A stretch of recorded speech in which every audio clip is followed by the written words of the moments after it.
Salut! J'ai décidé de vous présenter à nouveau la méthode de 15 minutes par jour pour améliorer vos capacités à communiquer en anglais. Alors derrière moi, vous avez le tableau sur lequel j'ai écrit les différentes étapes. Mais avant, je voudrais rappeler que cette méthode n'est pas pour ceux-là qui ne sont pas prêts à faire des efforts. Beaucoup veulent améliorer leur capacité à communiquer en anglais et ils sont trop pressés.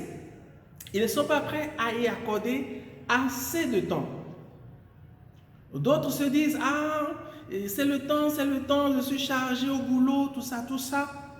Il n'y a pas de moment idéal, surtout dans un milieu professionnel, vous n'aurez jamais assez de temps. Donc, qu'est-ce qu'on fait? On dégage un peu de son temps parce que ceci représente une priorité, une stratégie qui va vous permettre d'améliorer, d'accord, votre situation professionnelle pour gagner plus d'argent, pour être plus à l'aise. N'est-ce pas? Ok, donc si vous avez décidé de consacrer du temps à l'amélioration de vos capacités de communication en anglais, let's go! Alors, les étapes sont là comme j'ai dit, mais avant, il y a un élément qui manque. Il y a un élément qui manque là. Vous savez, il faut un support. Il faut un support. Et ici, nous allons nous appuyer sur les vidéos YouTube. C'est plus pratique. Et les vidéos YouTube, il y en a de plusieurs sortes. Selon votre niveau, vous allez choisir la vidéo appropriée. Si vous avez un niveau vraiment bas, vous commencez par les dialogues. Hein? Il suffit de mettre des dialogues beginners et ça y est, vous allez en trouver. Vous sélectionnez un dialogue. Si vous avez un niveau supérieur au beginner, vous choisissez par exemple un speech ou bien un news ou bien d'autres types de programmes. Pour ceux-là qui ne voudraient pas trop se gêner au début, se mettre tout petit peu dans le bain, vous pouvez choisir de la musique. Alors ici, nous allons prendre le cas d'un speech. Good. Nous allons identifier un speech. Par exemple, je pense qu'il y a sur YouTube le speech de Shakira, l'artiste. The Power of Education. Good. Alors, si vous prenez ce speech, première étape, vous allez suivre simplement le speech. Donc, vous suivez le speech du début jusqu'à la fin. Ne cherchez pas à comprendre, ni à lire le sous-titre. Hein, ce n'est pas nécessaire. Les sous-titres, ce n'est pas nécessaire. Suivez, regardez là, voyez les mouvements de sa bouche. Appréciez le rythme de la langue, la mélodie de la langue. Suivez le speech du début jusqu'à la fin. La magie qui est là derrière, c'est que votre cerveau enregistre ce speech à votre insu. C'est l'immersion déjà qui commence. Good? Alors, c'est bien. Quelqu'un va dire, mais les 15 minutes, si le speech dépasse 15 minutes, ce n'est pas un problème. Quand vous finissez les 15 minutes, que vous ayez fini de parcourir le speech ou pas, arrêtez. Le lendemain, vous continuez cette étape. Donc, ça veut dire qu'on ne va pas sauter les étapes, mais on y consacre juste les 15 minutes. Pas plus, pas moins. Good? Alors, étape numéro 2. Identifier les mots difficiles. Alors, à une séance suivante, peut-être le 3e jour, peut-être le 2e jour, ça dépend de la longueur du speech, vous allez reprendre par le début et pendant que vous écoutez, vous marquez des pauses. Quand vous retrouvez, tout en lisant le sous-titrage, je veux dire, vous marquez des pauses pour identifier des mots qui vous échappent, des mots dont vous ne comprenez pas le sens. Mais là, il ne faut pas tout de suite chercher dans le dictionnaire, non. Vous faites cela du début jusqu'à la fin. Vous allez étape par étape, vous vous arrêtez. Ah, il y a tel mot, je ne comprends pas son sens. J'écris cela dans un calepin. N'écrivez pas sur feuille, cherchez un agenda, quelque chose de solide que vous pouvez bien garder. Good? Très bien. Donc, si vous n'arrivez pas à recenser tous les mots du speech pendant les 15 minutes suivantes, vous continuez. Vous utilisez autant de 15 minutes pour finir d'écrire tous les mots dont vous ne comprenez pas le sens, les mots et expressions. Good? All right. Alors, l'étape qui suit, 3. Cherchez le sens des mots.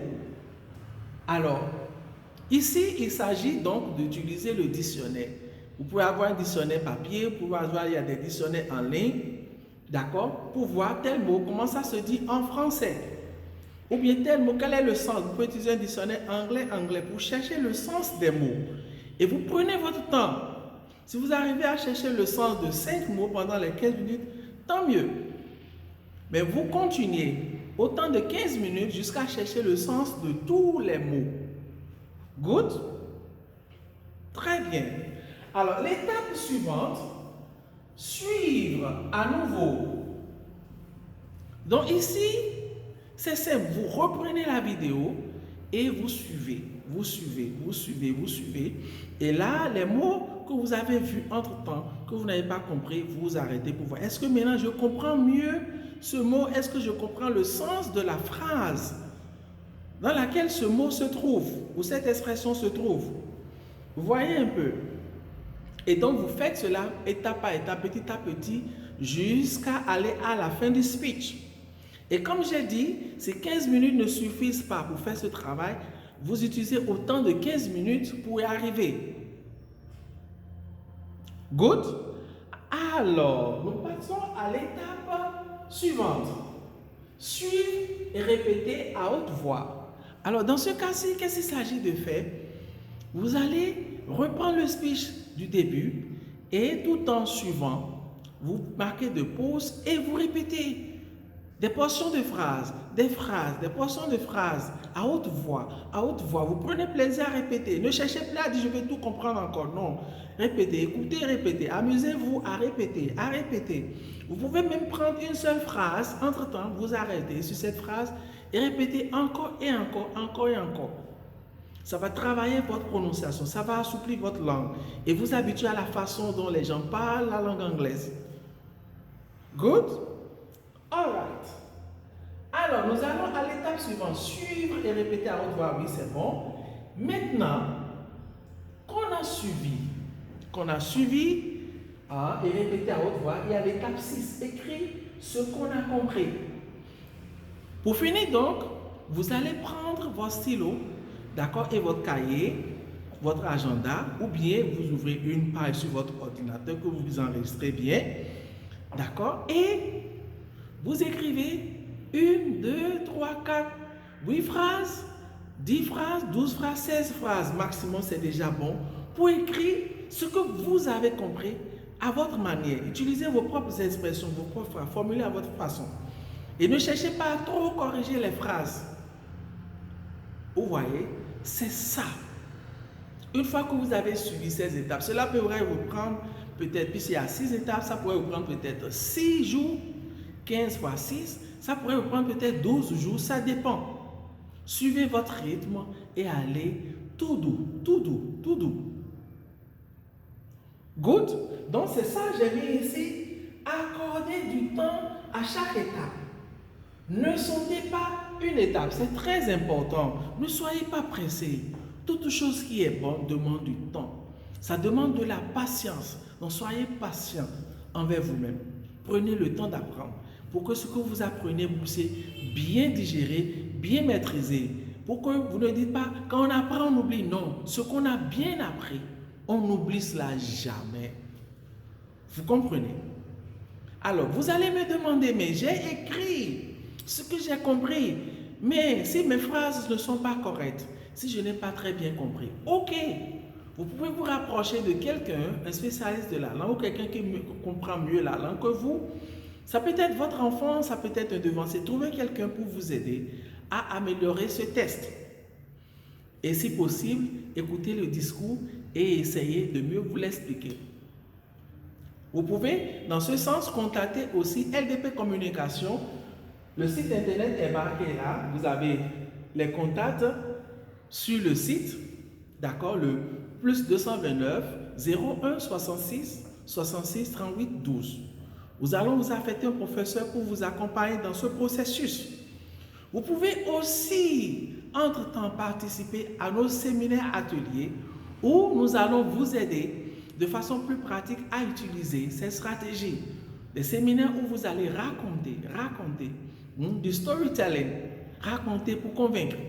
Donc, des séminaires pour dialoguer, pour faire de l'interview. Des séminaires pour pouvoir faire quoi? Pour pouvoir faire des exposés. Des séminaires pour discuter en anglais. Donc, c'est ça. J'espère que vous avez bien compris. Suivez la vidéo à nouveau pour mieux comprendre et commencer par s'en servir. On ne peut pas faire d'omelette sans casser d'œufs. Merci beaucoup. Goodbye.